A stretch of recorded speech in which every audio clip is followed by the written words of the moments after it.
Yo, what's going on, you guys? Tucker here with a brand new episode of Buy or Bust. Today we're going to be talking about Ares, the card coming out on Tuesday. We're going to be talking about a couple decks, the spotlights, what Ares does, some good synergies and counters, but let's go ahead and jump right into it. So Ares is a 4-cost, 6-powered Series 5 card that is coming out on Tuesday that has the ability, on reveal, compare the power of the top 3 cards of both decks, meaning yours and your opponent's decks, and if your deck has a higher power, you get +6 power on Ares. So the top 3 cards of your opponent and your side will be compared. You'll see on screen right here a fine example of it. And if your deck has the higher power of those top 3 cards, Ares does get that +6 as well. Moving right along to some key synergies. Of course, Ares gets to 12 power, which is over 10 power when he does reveal, and your top 3 cards are higher in power than your opponent's, which goes with Surtur. Surtur gets +3 power when you play a card that has 10 or more power on the board. It happens after the on reveal happens, so Surtur, of course, is an immediate card that combos well with good old Ares. Which also means Scar combos well with it, because whenever a card has 10 or more power, Scar gets discount -2. So, of course, you know, Big Dumb Idiots is going to be back with a vengeance. Maybe it never left, but you're going to be seeing a lot more of it when Ares does release on Tuesday. And I also thought of something a little bit quippy, too. Darkhawk actually can work with Ares as well. When you think about it, you are shuffling rocks into your opponent's deck, meaning that could offset the power of their cards. If the rock is one of the top 3 cards they're going to draw, that 0 power is accounted for when Ares does the check to see if your deck has more power. Meaning, if you also have a rock slide in the mix there, it is very possible that 2 rocks will be accounted for. Of course, this does shuffle their deck with the rocks in there, so you're not going to guarantee that it's going to be a rock in the top 3 draws, but more often than not, it's going to be pretty beneficial for you, not only because it's beneficial for Darkhawk, but because it can also offset your opponent's combo and be valuable for Ares. But with that in mind, there's also going to be some counters for Ares too. Some of the key counters I was thinking of are Shang-Chi. This card has more than 10 power, so Shang-Chi just bops Ares and Ares just dies, completely taken off the board. I was also thinking Korg is a counter for your Ares as well, because while you might have benefited as well from shuffling the rocks into your opponent's deck, you also get hindered yourself if they shuffle rocks into your deck, because that could also offset the top 3 cards that you will draw. So you might have a rock that you're accounting for with Ares here too, so it kind of could hinder you in that sense as well.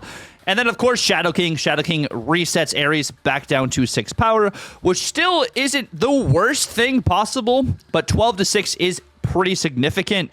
Just a key card to offset any Scar value. Doesn't offset what happened with Surtur, of course, because that 10 power was already on the board. But a key counter card there too. Of course, there's also Cosmo. Cosmo would make it so Ares can't proc. So just keeping that in mind. But let's go ahead and move on to the good and the bad. So first and foremost, we have for the good, this gives you intel potentially of your next 3 draws. If you're not running a tracker, or if you do have a tracker, you can kind of do the mental math there. Of course, the stat line at a 4-6 is still pretty good. 4-12 is great if you can get that to proc, and more often than not, you are building decks around this. So you should be able to get this to proc unless you're more or less in a mirror match. That would probably be the only difference where you might have an issue. Even though I feel like not a lot of people are playing super power-heavy decks. So think of like a Morbius, think about like a Null. Think about a Darkhawk, let's say, in your opponent's deck or even your deck. The ongoing power does not count for those cards until they are on the board. So, if your opponent is going to be drawing a Morbius, that 0 power is one of those top cards that the game accounts for. That's why Dracula doesn't work with Null anymore. That's why that interaction doesn't happen there. Same with Gore. So just keep that in mind prospectively. You're going to be able to meet these conditions pretty more easily than like having to be winning a location with Crossbones, having to have a 1-drop on the board for Cull Obsidian. So just keeping that in mind. And like I said, you get the intel on your opponent's next 3 draws, potentially 2, if you can just do the mental math. And then let's go over to the bad, though. So 4 cost still is a bit expensive. I know we talked about this with Moonstone the other week. But I still think that's why you're having some of these Zabu enablers, but you have to kind of think about this. If you draw this late, or if you don't have the discount, it is still a 4 cost. It is fairly easy to counter, like I was saying too. Like, even if you get hit with a Cassandra Nova, all of your cards are going to be afflicted there with -1 power, so that might hinder your Ares. You have, Shang-Chi, you have, Shadow King. Both of those are still pretty relevant right now.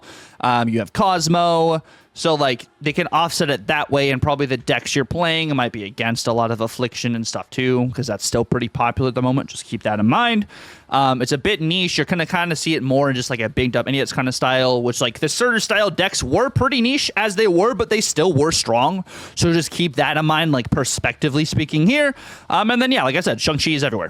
So, this card can just get absolutely bopped. So just keep that in mind. And then let's go ahead and look at the floor and this ceiling. Of course, starting first with the ceiling. You play this card out on curve at the end of the game. It unreveals, and it's a 4/12. If your cards have more power in your top 3 cards than your opponents in their deck, this is a 4/12. That is the pinnacle. That is the peak of this. You get this out early. You get this out at the end of the game. You get this out on turn 5. Just getting this to a 4/12 is the top end of this. The low end is you play this out and you would have less power in your top 3 cards than your opponent has. It's a 4/6. So, like, that's the low end, which still isn't horrible. 4/6, of course, may not be the most premium stat line for a 4 cost right now with how many 4/7s we have in the game.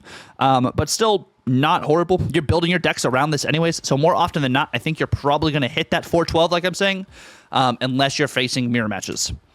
Moving on over to the decks we have, though. We have a Raging Idiots over here. So this line, of course, is kind of just more of the old school. I say old school, even though it was only a couple seasons ago, of just Surtur Scar lists. You have Ares. You have a lot of power in this deck. You have Luke Cage, because I feel like you're still going to be facing a lot of Affliction, and Luke Cage is just still incredible right now. Shadow King for your own tech, Hydra Bob, Zabu, Nico to potentially copy some of these cards, or give power to some of these cards, just to give you some more enablers. It's just kind of this typical Scar thing we're doing here. You have a bunch of different 10-powered cards, which could elevate your Ares to make it sure you can almost guarantee that it gets to that 12 power. Next, we have, of course, the Darkhawk list I was talking about. You have your typical kind of Darkhawk package. You have Grandmaster. I'm not using Mystique in this list because I don't want to have that 0 power as one of these cards, potentially for Ares. But like I said, you also do have to keep in mind when it comes to Darkhawk, it does not count his ongoing power when Ares does his check. So that is only 3 power on the Darkhawk there. But we still have a generally great amount of power going on here, and we're also shuffling rocks into our opponent's deck to help give us more of an advantage with Ares too. And then next we do have a mill list. This is going to be more of a mill destroy kind of aspect here. You're still having a lot of power. My cat just hit my keyboard, so we're going to go back real quick. But you still have a lot of power here that is going to be either taken away from your opponents with your Gladiator, your Zemo, your Yondu, your Cable, so they don't have cards in their deck to be able to make this check for Ares. You also have Misery to make it go off again, so you have that death value. You could incorporate Null in this list potentially too, but you're kind of just stealing as many cards or just getting rid of as many cards as possible to almost guarantee that your Ares is going to have more power. So we're just keeping that perspectively for this mill list here. I think this can flow well. I feel like there's going to be a couple more different iterations. If you're not doing the Surtur stuff, I think, or the Darkhawk, you're going to be seeing a lot of mill. I think those are the 3 main decks you'll probably see with Ares. But let's go ahead and talk about the Spotlight Week, what we have going on over here. We have Miss Marvel instead of Kang. Kang, I know, was Dynamite in there. And then we saw in the dev update that it was Miss Marvel. And we also have Misery. So if you also wanted to use the list I just posted as well, you're going to have Misery potentially from Spotlights this week that you can actually play with Ares, which could work pretty well. But when you think about this, this is 3 Series 5 cards in a cache, which overall, I think is a good week to open because, 3 Series 5 cards is good value, but Miss Marvel is way more niche now than ever. And with the buff to Mr. Fantastic, I definitely would probably do Mr. Fantastic more than I would Miss Marvel. Yes, Miss Marvel gives you +5 to adjacent locations, but you have to have 2 different cards there that have different costs. So you have to keep that in mind to get that +5, whereas Mr. Fantastic, you play wherever, and the adjacent locations get +3. You don't have to meet any other conditions there. Misery is the on reveal. Repeat the on reveal abilities of your cards in this location and then destroy them, which is pretty good for mill. People were using it in a Phoenix Force Darkhawk list, but they're not using it that anymore since the change to Black Widow and her becoming activate. These cards aren't just as crazy anymore. I think the variants are pretty cool. I like the Miss Marvel. I like the Ares. The Misery's okay. I would say there's a better Ares variant coming out in February and this week, so I wouldn't spend the spotlights on the Ares here. The animation is not as good as the one that's coming out in February. The Miss Marvel is pretty good. I like the animation here, but I still don't think you invest in this one. Miss Marvel's got some other great variants as well. Just keeping that in mind. And then Misery, I just wouldn't spend the resources on the variant. Maybe if you guys are trying to stay collection complete, it's not a bad idea to open this week, but I would probably save your keys until next season and the following season because these cards just aren't as flexible. But let's talk about what the community is thinking about Ares overall. So Ares, like I said, is comparing the top 3 cards of both decks. If your cards are higher, Ares gets a +6. Overall, it could be strong. I mean, I think you're building conditions here. My cat kicked my keyboard again. Goodness gracious. You're building conditions here to make it so you can hit this more often than not, which I think does, go very well. I think people are kind of maybe thinking it's just a Surtur card, but I don't think it'll be adjusted. They don't think it's adjusted. I think it's a little bit more flexible with, of course, the Darkhawk shell. You also have some mill stuff. I think you can kind of just build around this better, and I think this card is going to age with time better as well, which is why I'm thinking you guys should actually get this card. But I would warrant you maybe spend tokens instead of opening spotlights unless you are missing Miss Marvel or Misery.